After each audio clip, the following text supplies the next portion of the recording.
दोस्तों, स्वागत है आपका अपने YouTube channel Rohit Goswami law classes में। और आज मैं आपको कराने वाला हूं LLB सेकेंड ईयर। सैम हमारा थर्ड, एक्ट हमारा प्रोफेशनल एथिक्स, कोड नंबर है 3005 और क्वेश्चन है हमारा 5। अब से पहले मैं आपके 4 क्वेश्चन ऑलरेडी करा चुका हूं, आप प्ले लिस्ट में जाकर देख लीजिएगा। आज का जो क्वेश्चन है वेरी वेरी इंपॉर्टेंट है और अक्सर ये 20 नंबर में आपका पूछा जाता है, कभी कभी ये 10 नंबर में भी आ जाता है। अधिकतर इसकी जो संख्या रहती है पूछने की या आने की, वो 20 नंबर में रहती है। तो ज्यादा बात ना करते हुए अपने क्वेश्चन की तरफ चलते हैं। क्वेश्चन में चलने से पहले आपसे रिक्वेस्ट है, अगर आपने चैनल को लाइक शेयर एंड सब्सक्राइब नहीं किया है तो प्लीज कर लीजिएगा, ठीक है। और एक बात और, जैसा कि मैं प्रत्येक वीडियो में आपको बता रहा हूँ, ये जो हमारा पेपर है बहुत ही सिंपल और साधारण है। आप एक निबंध ऐसे की तरह से रीड कर सकते हो, याद कर सकते हो। थोड़ा सा फोकस करोगे अच्छे से आप पेपर दे के आ सकते हो। ज्यादा डिप्रेशन या प्रेशर लेने की जरूरत नहीं है, ठीक है। अब चलते हैं अपने क्वेश्चन पे। क्वेश्चन नंबर है हमारा 5। न्याय प्रशासन में वकीलों की महत्वपूर्ण भूमिका होती है। इस कथन के परिप्रेक्ष्य में वकीलों के विभिन्न अधिकारों का वर्णन कीजिए। ये हमारा क्वेश्चन है, ठीक है। अब इसको देखते हैं। आंसर हमारा वकीलों के अधिकार। पहले वकीलों के अधिकार को देख लेते हैं और यहां से हमारा 5 नंबर का या 10 नंबर का क्वेश्चन आ जाता है। बच्चे कमेंट करते हैं सर आप वेरी शॉर्ट नहीं कराते हो, मैं बीच में ही बता देता हूं। तो आपका यहां से 5 नंबर का भी क्वेश्चन बन सकता है, 10 का भी बन सकता है। वकीलों का अधिकार। न्याय प्रशासन में वकीलों की महत्वपूर्ण भूमिका होती है। वे वकील ही हैं जो न्यायालय के समक्ष अपने अपने अधिकारों की बात बेहतर ढंग से रखते हैं। यहाँ पे जो बहुतर हो रहा है, यहाँ बेहतर कर लेना, बे बना लेना और बे के ऊपर मात्रा, बेहतर ढंग से रखते हैं। देखो, वकील जो होते हैं, 2 वकील होते हैं। प्रत्येक केस में 2 से अधिक भी हो सकते हैं, वो अपनी श्रद्धा है हम एक केस में कितने वकीलों को लें। वैसे 2 वकील होते हैं, दोनों अपने अपने पक्षों को रखते हैं और अपने अपने पक्षों के आधार पर ही वो एक निर्णय तक पहुंचते हैं। जब दोनों पक्ष अपने निर्णय रखते हैं, उनको जज जो होते हैं, न्यायाधीश जो होते हैं, उन्हें देखते हैं और उसके आधार पर ही निर्णय देते हैं। तो यहाँ पे कहा गया है जो वकील होते हैं वो न्यायालय की रीढ़ की हड्डी होते हैं। बिना वकील के कोर्ट क्या है, शून्य है, ठीक है। आगे चलते हैं। जिसके आधार पर न्यायालय अपना निर्णय सुनाते हैं। यह कहना गलत नहीं है कि वकीलों के बिना न्याय प्रशासन पंगु है। जिस प्रकार से बिना नथनी के दुल्हन लगती है, ठीक है, उसी प्रकार से कोर्ट के अंदर वकील ना होने पर वो पंगु जैसा लगेगा, बिल्कुल सुमसान लगेगा। क्योंकि जज तभी फैसला दे सकते हैं जब उनके निर्णय देने के लिए कोई दस्तावेज, तथ्य है या एक दूसरे के जो मत होते हैं वो उनके सामने हो, और ये प्रकट कराने का कार्य होता है वकीलों का, ठीक है। तो कहा गया है बिना वकीलों के न्याय प्रशासन पंगु है, कुछ नहीं कर सकता। अपने पक्षकारों की पैरवी उचित ढंग से करने तथा निष्पक्ष व स्वतंत्र रूप से न्यायालय के समक्ष अपनी बात रखने के उद्देश्य से वकीलों को महत्वपूर्ण अधिकार प्राप्त किए गए हैं। यानी दोनों पक्षों के जो वकील होते हैं, जो विवाद होता है या जो केस होता है, उसमें अपनी तरफ से बातों को रखने का, कहने का, लिख कर देने का, बताने का अधिकार दिया गया है, जो थोड़ा विशेष अधिकार होता है। आगे चलते हैं। वकीलों को निष्पक्ष एवं स्वतंत्र रूप से न्यायालयों के समक्ष अपनी बात रखने के उद्देश्य से वकीलों को निम्नलिखित महत्वपूर्ण अधिकार प्रदान किए गए हैं। जैसा कि अभी हमने बताया था, वकील जो होते हैं न्याय प्रशासन की क्या होते हैं, नंबर 1 होते हैं रीढ़ की हड्डी। दूसरे नंबर पे न्यायालय क्या है, वकीलों के बिना है पंगु और बिना नथनी के दुल्हन।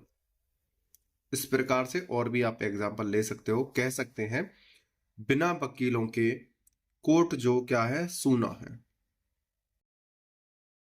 ठीक है, तो वकीलों को कुछ अधिकार दिए गए हैं न्यायालय द्वारा कि आपको हम कुछ अधिकार दे रहे हैं, आपके बिना हम कोर्ट को नहीं चला सकते हैं, तो आपको हम महत्वपूर्ण अधिकार आपको प्रोवाइड करा रहे हैं। तो उन अधिकारों को हम देखते हैं वो कौन से अधिकार हैं। सबसे नंबर 1 पर है एक वकीलों की पैरवी करने का अधिकार। पक्षों की, सॉरी गलत हो गया, पक्षों की पैरवी करने का अधिकार। वकीलों का सर्वप्रथम अधिकार न्यायालयों में पैरवी करना, अर्थात किसी मामले में अपने पक्षकार का प्रतिनिधित्व करना। जैसे प्राइवेट जो वकील होते हैं उनको यह अधिकार दिया गया है कि आपके जो वादी या प्रतिवादी हैं उनके मतों को, उनके प्रतिनिधि बनकर आप सामने आ सकते हो, उनकी बात को आप हमसे कह सकते हो।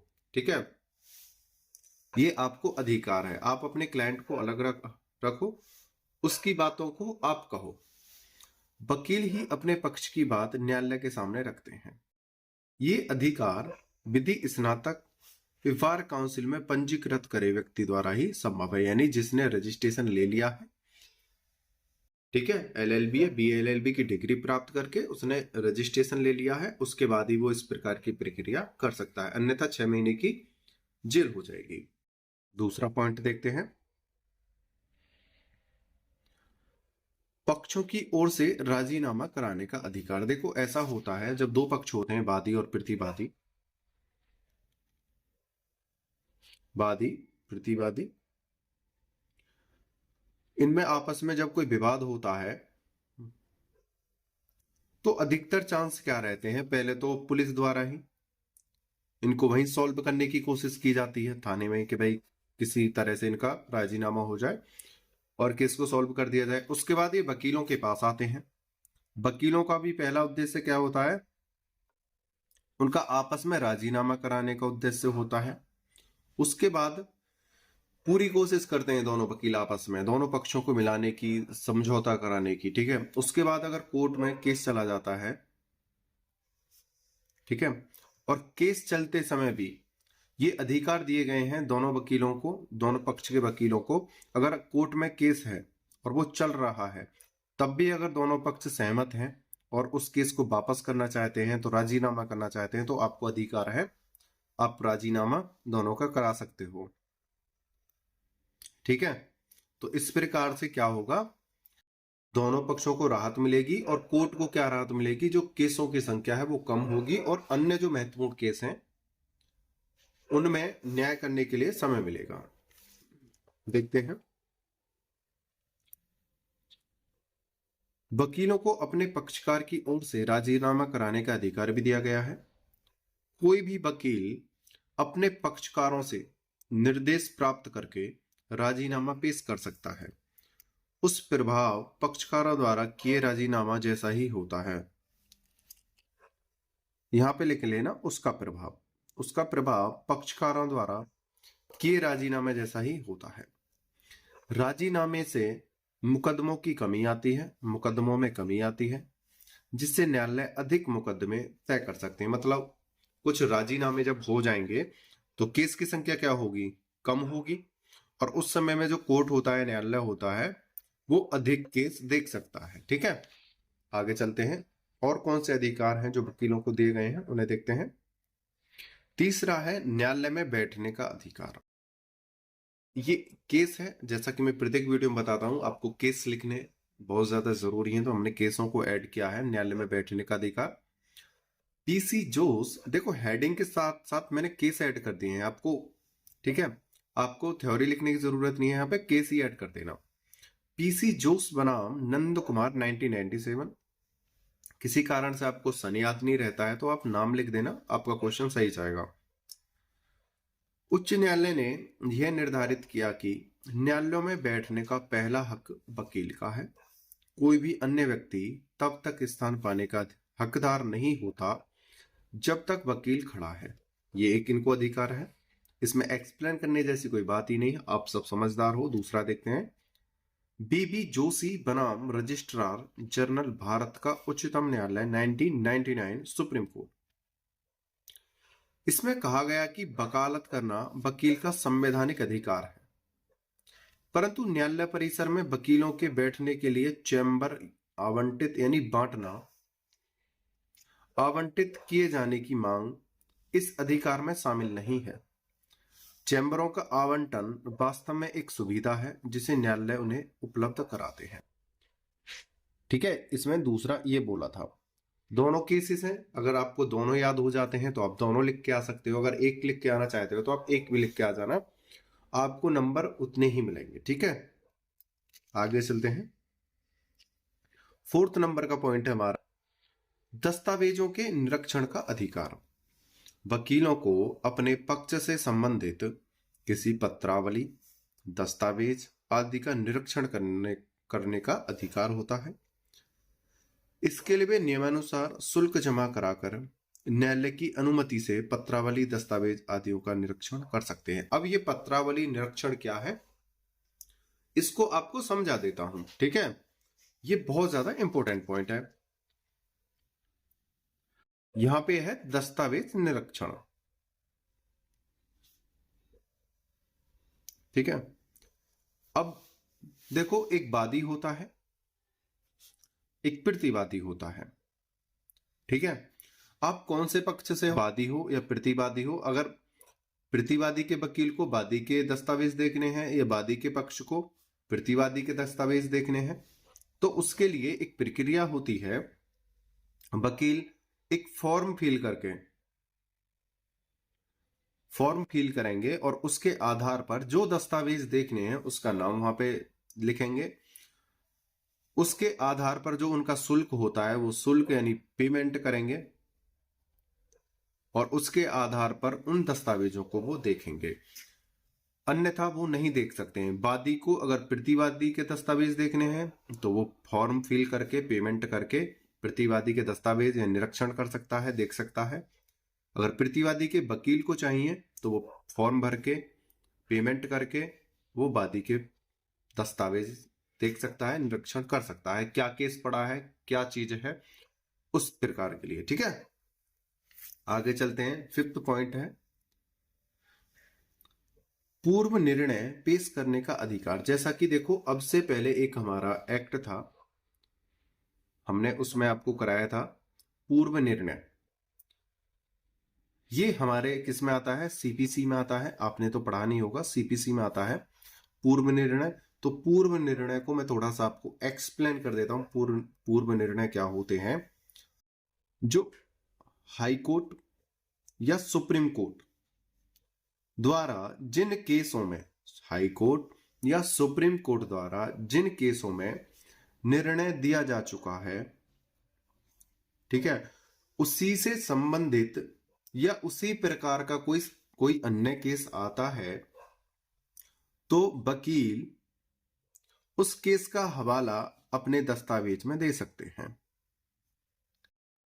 कि इसी प्रकार के केस में पहले एक निर्णय हो चुका है जो हाई कोर्ट या सुप्रीम कोर्ट ने दिया था, और इसी प्रकार का हमारा केस है जो पहले निर्णय हो चुका है, उसी के आधार पर हमारे केस में भी निर्णय कीजिए। तो वो पहले केसों का हवाला अपने दस्तावेजों में, अपने प्रेजेंट वाले केस में दे सकते हैं, जिसमें न्यायाधीश पुनर्निरीक्षण करेगा और उसके आधार पर निर्णय देने की कोशिश करेगा। ठीक है, आप बता सकते हो कि आपने, मतलब हाई कोर्ट या सुप्रीम कोर्ट ने उस सन में सन लिख देना, केस का नाम लिख देना कि इस प्रकार से निर्णय हुआ था। निर्णय को हम डिक्री भी बोलते हैं, डिक्री को अनुज्ञप्ति भी बोलते हैं,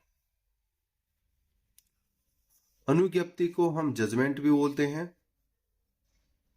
ठीक है, इस प्रकार से ये होते हैं। ठीक है, तो आप जो पहले वाले केस हैं, जैसे कि ये केस है, इसमें जो निर्णय हुआ है ये आपने पढ़ा है, ये निर्णय ही है, डिक्री है, ये भी डिक्री ही है, तुम इसका हवाला दे सकते हो। ठीक है, इसी प्रकार से आपके पास कोई केस है तो आप पुराने केसों का हवाला दे सकते हो। तो अब इसे पढ़ते हैं।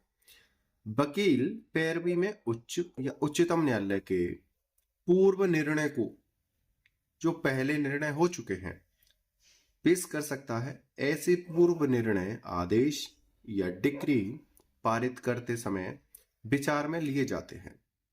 ऐसे निर्णय हमेशा बहस के दौरान ही पेश कर दिए जाने चाहिए। जब दोनों वकील हैं, वादी और प्रतिवादी के आपस में जो वकील हैं उनकी बहस हो रही होती है, पेशकार उनकी बहस को लिख रहा होता है, जज सुन रहा होता है, तो उस समय ही उस प्रकार के पूर्व न्याय निर्णय के जो केस हैं उनको बता देना चाहिए कि इस प्रकार से निर्णय एक बार हो चुका है। ठीक है, अगर बहस के समय नहीं बताते हैं तो उस समय उपलब्ध नहीं है तो बाद में भी पेश कर सकते हैं। ठीक है, बाद में भी बता सकते हैं। आगे चलते हैं। 6 पॉइंट है पेशीगत संसूचना को गुप्त रखने का अधिकार। भारतीय साक्ष्य अधिनियम की धारा 126 के अनुसार यदि वकीलों को पैरवी के दौरान अपने पक्षों से किसी भी प्रकार की सूचना, साक्ष्य आदि मिलती है तो वकील को ऐसी सूचना भी साक्ष्य को प्रकट करने के लिए बाध्य नहीं किया जा सकता। यानी कोई ऐसे दस्तावेज हैं जिनको छुपाया जा सकता है या किसी से उन्हें खतरा हो सकता है जिसके दस्तावेज हैं, मतलब उनको आप छुपा सकते हो, यानी कि कोर्ट में प्रदर्शित नहीं कर सकते हो। अगर कोई इस प्रकार के दस्तावेज हैं जिससे परेशानी हो सकती है, उन्हें नहीं पेश कर सकते हो। ऐसी संसूचनाओं को गोपनीय सूचना माना गया है। वकील छुपा के रखेंगे या कुछ ऐसी है जो पेश करनी है लेकिन सभी को नहीं बतानी है तो सभी को नहीं बताएंगे, कोर्ट में पेश कर देंगे। या कुछ ऐसी चीजें होती हैं, दस्तावेज होते हैं जिन्हें कोर्ट में भी पेश नहीं किया जाता है, सिर्फ सबूत के तौर पर या वहां तक पहुंचने के तौर पर उनको अपने देखा जाता है। आगे चलते हैं। 7 नंबर का पॉइंट है शपथ आयुक्त के रूप में नियुक्त होने का अधिकार। न्यायिक कार्रवाई के दौरान पेश किए जाने वाले शपथ पत्रों को प्रमाणित करने के लिए शपथ आयुक्त के रूप में वकीलों की नियुक्ति सिविल और आपराधिक मामलों में जिला न्यायाधीश द्वारा और राजस्व मामले में कलेक्टर द्वारा की जाती है। आगे का लास्ट पॉइंट है 8 नंबर का, उसे देखते हैं। पारिश्रमिक प्राप्त करने का अधिकार। वकीलों को अपने पक्षकारों की ओर से पैरवी करने के बदले पारिश्रमिक पाने का अधिकार है। यानी जो वो केस लड़ते हैं उसके बदले में पारिश्रमिक यानी धन प्राप्त करने के अधिकारी होते हैं वकील अपने केस की फीस लेने के लिए। यदि कोई पक्षकार समय पर पारिश्रमिक यानी पैसे नहीं देता है, पैसे का भुगतान नहीं करता है या भुगतान करने से इनकार करता है तो वकील ऐसे पारिश्रमिक को, ऐसे पैसे को विधि अनुसार वसूल कर सकता है।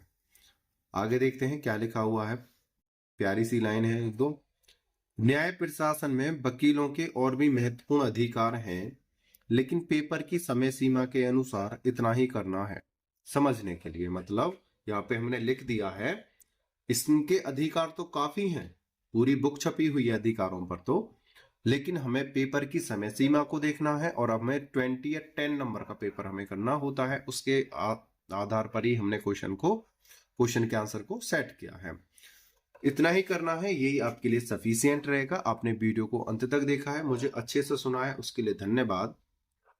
अगर आपने अभी तक चैनल को सब्सक्राइब नहीं किया है तो कर लीजिएगा। अगर किसी को पीडीएफ परचेज करने हैं तो इस नंबर पे व्हाट्सअप मैसेज करके हमारे पीडीएफ परचेज कर सकते हो। आपने वीडियो को अंत तक देखा, मुझे अच्छे से सुना, उसके लिए धन्यवाद। टेक केयर, बाय बाय, जय हिंद, जय भारत।